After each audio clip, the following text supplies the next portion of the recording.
ಮತ ಮಹಾ ಸಸ್ಪೆನ್ಸ್ ವಿಶೇಷ ಸಂದರ್ಶನ. ನಾನು ರಮಾಕಾಂತ್. ಈ ಸಂದರ್ಶನದಲ್ಲಿ ನಮ್ಮೊಂದಿಗೆ ರಾಜ್ಯ ಚುನಾವಣಾ ಆಯುಕ್ತರಾಗಿರ್ತಕ್ಕಂಥ GS ಸಂಗ್ರೇಶಿ ಸರ್ ನಮ್ಮನ್ನು ಜಾಯ್ನ್ ಆಗ್ತಾ ಇದ್ದಾರೆ. ಸ್ವಾಗತ ಸಂಗ್ರೇಶಿ ಸರ್. ನಮಸ್ತೆ. ಒಂದು ಕಡೆ ಬೆಂಗಳೂರಿನ ಚುನಾವಣೆ ಯಾವಾಗ ಆಗುತ್ತೆ, ಈ ಪಾಲಿಕೆಗಳ ಚುನಾವಣೆ ಯಾವಾಗ ನಡೆಯುತ್ತೆ, TP ಚುನಾವಣೆ, ತಾಲೂಕು ಪಂಚಾಯತಿ ಚುನಾವಣೆ, ಜಿಲ್ಲಾ ಪಂಚಾಯತಿ ಚುನಾವಣೆ ಯಾವಾಗ ನಡೆಯುತ್ತಪ್ಪ, ಗ್ರಾಮ ಪಂಚಾಯತಿ ಯಾವಾಗ ನಡೆಯುತ್ತಪ್ಪ, ಇಂಥೆಲ್ಲ ಪ್ರಶ್ನೆಗಳು ಬೇಕಾದಷ್ಟು ಇರಬೇಕಾದ್ರೆ ಈಗಿರ್ತಕ್ಕಂಥದ್ದು ನಮ್ಮ ಬಳಿಯಲ್ಲಿ ದಾವಣಗೆರೆ ಬಾಗಲಕೋಟೆ ಎಲೆಕ್ಷನ್.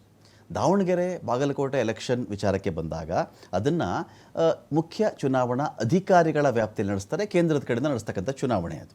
ಇಲ್ಲಿ ನಮ್ಮ ಎದುರಿಗೆ ಇರ್ತಕ್ಕಂಥವರು ರಾಜ್ಯ ಚುನಾವಣಾ ಆಯುಕ್ತರು. ಇವರ ಸುಪರ್ದಿಗೆ ಬರುವಂಥದ್ದು ಲೋಕಲ್ ಬಾಡಿ ಎಲೆಕ್ಷನ್ಸ್. ಬೆಂಗಳೂರದಾದರೂ ಆಯಿತು, ಜಿಲ್ಲೆ ಮಟ್ಟದ ಎಲೆಕ್ಷನ್ಗಳಾದರೂ ಆಯಿತು, ತಾಲೂಕು ಮಟ್ಟದ ಎಲೆಕ್ಷನ್ ಆದರೂ ಆಯಿತು, ಗ್ರಾಮ ಮಟ್ಟದ ಎಲೆಕ್ಷನ್ ಆದರೂ ಆಯಿತು. ಸೊ ಇಷ್ಟು ವಿಚಾರಗಳಿಗೆ ಸಂಬಂಧಪಟ್ಟಂತೆ ಬೇಕಾದಷ್ಟು ಪ್ರಶ್ನೆ ಇರುತ್ತಲ್ಲ, ಎಸ್ಪೆಷಲಿ GBA ಚುನಾವಣೆ ಯಾವಾಗ ಸರ್, ಗ್ರೇಟರ್ ಬೆಂಗಳೂರು ಎಲೆಕ್ಷನ್ಸ್ ಯಾವಾಗ ನಡೆಯುತ್ತೆ, 5 ಪಾಲಿಕೆಗಳಂತ ಮಾಡ್ಕೊಂಡಿದ್ದಾರೆ, ಇವುಗಳ ಎಲೆಕ್ಷನ್ ಯಾವ, ಇದೆಲ್ಲ ಪ್ರಶ್ನೆಗಳಿದ್ದಾಗ ಇದಕ್ಕೆ ಉತ್ತರಿಸುವುದಕ್ಕೆ ಖುದ್ದು ಅವರು ಹೇಳಿದಂತೆ ನಾನು ಯಾವತ್ತೂ ಒಂದು ಸ್ಟುಡಿಯೋಗೆ ಬಂದೇ ಇರಲಿಲ್ಲ ಅಂತ ಹೇಳ್ತಾ ಇದ್ರು. Welcome to TV5 studio sir. ತಮಗೆ ಆತ್ಮೀಯವಾದಂಥ ಸ್ವಾಗತ. ಇದು ಮೊದಲಿಗೆ TV5 ಆಫೀಸು ನೀವು ನೋಡಿ ಖುಷಿ ಪಟ್ರಿ. ಸರ್ ನಾನು ಆ ಆಫೀಸಿದ್ದು ನೋಡಿರಲಿಲ್ಲ ಅಂತ ಹೇಳಿ, ಹೇಗೆ ಸರ್ ಎಕ್ಸ್ಪೀರಿಯನ್ಸ್ ಹೇಗಿತ್ತು ಸರ್ ನಿಮಗೆ ಫಸ್ಟ್ ಟೈಮು? ನಾವು ಚಿಕ್ಕವರಿದ್ದಾಗ ಫೋಟೋ ಸ್ಟುಡಿಯೋಕ್ಕೆ ಜಾತ್ರೆಗಳಲ್ಲಿ ಹೋಗ್ತಿದ್ವಿ. ಓಕೆ. ಅದು ಅದಾದಮೇಲೆ 40 ವರ್ಷದ ಮೇಲೆ ಸ್ಟುಡಿಯೋಗೆ ಬಂದದ್ದಿದೆ ನಾವು. ಇಂಥ TV ಸ್ಟುಡಿಯೋ ಒಳಗೆ ಒಂದು ಹೊಸ experience. Okay. It is A new experience for me. Okay. ನಮಗೂ GBA ಚುನಾವಣೆ ಹೊಸ ಎಕ್ಸ್ಪೀರಿಯನ್ಸ್ ಯಾವಾಗ ಕೊಡ್ತೀರಿ ಸರ್? BBMP ಎಕ್ಸ್ಪೀರಿಯನ್ಸ್ ಆಗಿದೆ ನಮ್ಮೆಲ್ಲರಿಗೂ, GBA ಎಲೆಕ್ಷನ್ ಎಕ್ಸ್ಪೀರಿಯನ್ಸ್ ಯಾವಾಗ ಕೊಡ್ತೀರಿ ನೀವು ಅಂತ?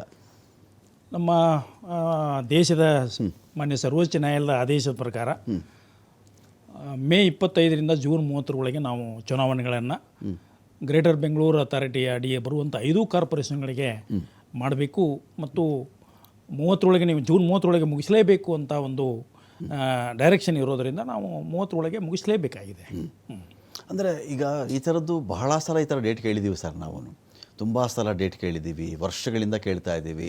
ಒಂದಲ್ಲ ಒಂದು ಕಾರಣ, ಡಿಲಿಮಿಟೇಷನ್ ಅಂತಾರೆ, ಇನ್ಯಾವುದೋ ಮೀಸಲಾತಿ ಅಂತಾರೆ, ಒಂದಲ್ಲ ಒಂದು ಕಾರಣ ಇಟ್ಕೊಂಡು ಕೋರ್ಟ್ಗೆ ಹೋಗಿ ಇದು ಮುಂದೂಡಿಕೆನೇ ಆಗ್ತಾನೇ ಬರ್ತಾ ಇದೆ. ಹಾಗಾಗಿ ಅದರ ಸೀರಿಯಸ್ನೆಸ್ ಈ ಬಾರಿ ಕೂಡ ಕಾಣಿಸ್ತಿಲ್ಲ ಅಂಥೇಳಿ. ಏನಾಗುತ್ತೆ ಗೊತ್ತಾ ಸರ್, ಮಳೆ ಬರಬೇಕಾದ್ರೆ ಮೋಡ ಕವಿದ ವಾತಾವರಣ, ಇನ್ನೇನು ಮಳೆ ಬರಬಹುದು, ಯಾಕೋ ತುಂಬ ಹಬೆ ಆಡ್ತಾ ಇದೆ ಇವತ್ತು ನೆಲ, ಏನೋ ಮಳೆ ಬರಬಹುದು ಏನೋ ಸೂಚನೆ ಕಾಣುತ್ತೆ. ಬಟ್ ಈ GBA ಅಂತ ಬಂದಾಗ ಆ ಥರದ್ದು ವಾತಾವರಣ ಕ್ರಿಯೇಟ್ ಆಗ್ತಿಲ್ವಲ್ಲ ಅಂತ ಒಂದು ಇನ್ ಜನರಲ್ ಕ್ವಶನ್ ಸರ್. ಅದು ವಾತಾವರಣ ಅಂದರೆ ಈಗ ಓಪನ್ ಆಗಿ ಇನ್ನೂ ಏನೋ ನೀವು ಪ್ರಚಾರ ಮಾಡಲಿಕ್ಕೆ ಆ ಒಂದು ವೇಳೆ ಇನ್ನೂ ಬಂದಿಲ್ಲ. ಯಾಕಂದರೆ ಸುಪ್ರೀಂ ಕೋರ್ಟ್ ನ್ಯಾಯಾಲಯದ ಇದ್ರ ಪ್ರಕಾರ, ಡೈರೆಕ್ಷನ್ ಪ್ರಕಾರ ಆಲ್ರೆಡಿ ಡಿಲಿಮಿಟೇಷನ್ ವರದಿ ಬಂದಿದೆ ಮತ್ತು ರಿಸರ್ವೇಷನ್ ವರದಿ ಕೂಡ ಫೈನಲ್ ಆಗಿ ಸಬ್ಮಿಟ್ ಮಾಡಿದ್ದಾರೆ. ನಮ್ಮ ಕರ್ತವ್ಯ ಅಂತಂದರೆ ವೋಟರ್ಸ್ ಲಿಸ್ಟನ್ನು ತಯಾರು ಮಾಡುವಂಥ ಒಂದು ಕರ್ತವ್ಯದಲ್ಲಿ ನಾವು ಕೂಡ ಡ್ರಾಫ್ಟ್ ವೋಟರ್ಸ್ ಲಿಸ್ಟನ್ನು ಪಬ್ಲಿಷ್ ಮಾಡಿದ್ದೇವೆ. ರಿವೈಸ್ಡ್ ವೋಟರ್ಸ್ ಲಿಸ್ಟ್ ಡ್ರಾಫ್ಟ್ ಕೂಡ 9/3/2026ಕ್ಕೆ ಸಬ್ಮಿಟ್ ಮಾಡಿದ್ದೇವೆ ಪಬ್ಲಿಕ್ಕಿಗೆ. 30/3/2026ರವರೆಗೆ ಏನಾದರೂ ಅಬ್ಜೆಕ್ಷನ್ನು ಕ್ಲೇಮ್ಸ್ ಇದ್ದರೆ ತಾವು ಸಲ್ಲಿಸಬಹುದು. ಸಂಬಂಧಪಟ್ಟ ಎಲೆಕ್ಟ್ರಲ್ ರಿಜಿಸ್ಟ್ರೇಷನ್ ಆಫೀಸರ್ಸ್ಗೆ ನಾವು GBA ಒಳಗೆ ನಾವು ಮಾಡಿಕೊಂಡಿದ್ದೇವೆ. ಅವ್ರಿಗೆ ನೀವು ಸಬ್ಮಿಷನ್ ಮಾಡಬಹುದು ಅಂತ ನಾವು ಹೇಳಿದ್ವಿ. ಸಾಕಷ್ಟು ಅಬ್ಜೆಕ್ಷನ್ಸ್ ಕೂಡ ಬಂದಿದ್ದಾವೆ ವೋಟರ್ಸ್ ಲಿಸ್ಟ್. ಯಾಕಂತಂದರೆ ಯಾಕಂದರೆ ಒಂದು ವಾರ್ಡ್ನಲ್ಲಿ ಇರುವಂಥ ತಂದೆ ತಾಯಿ ಮಕ್ಕಳು ಇನ್ನೊಂದು ವಾರ್ಡ್ನಲ್ಲಿ ಹೋಗೋದು, ಪೋಲಿಂಗ್ ಸ್ಟೇಷನ್ ಬದಲಾವಣೆ ಆಗಿರಬಹುದು, ಇಂಥ ಒಂದು ಅಬ್ಜೆಕ್ಷನ್ಸ್ ಕೂಡ ಬಂದಿದ್ದಾವೆ. ಅವುಗಳನ್ನೆಲ್ಲ ನಾವು ಸರಿಪಡಿಸ್ತಾ ಇದ್ದೇವೆ.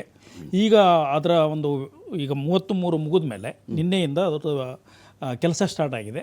ನಾವು 18/4/2026ಕ್ಕೆ ಅಂತಿಮ ಮತದಾರರ ಪಟ್ಟಿಯನ್ನು ಪಬ್ಲಿಷ್ ಮಾಡುವವರಿದ್ದೇವೆ. ಇವೆಲ್ಲ ಅಬ್ಜೆಕ್ಷನ್ಸು ಕ್ಲೇಮ್ಸನ್ನು ಅಟೆಂಡ್ ಮಾಡಿ ಏನು ಗ್ರೀವೆನ್ಸ್ ಇದಾವೋ ಎಲ್ಲ ಪೊಲಿಟಿಕಲ್ ಲೀಡರ್ಸ್ ಬಂದಿದ್ದರು, ಕಾಂಗ್ರೆಸ್ ಪಾರ್ಟಿ ಪ್ರೆಸಿಡೆಂಟ್ ಬಂದಿದ್ದರು, ಮತ್ತು ವಿರೋಧ ಪಕ್ಷ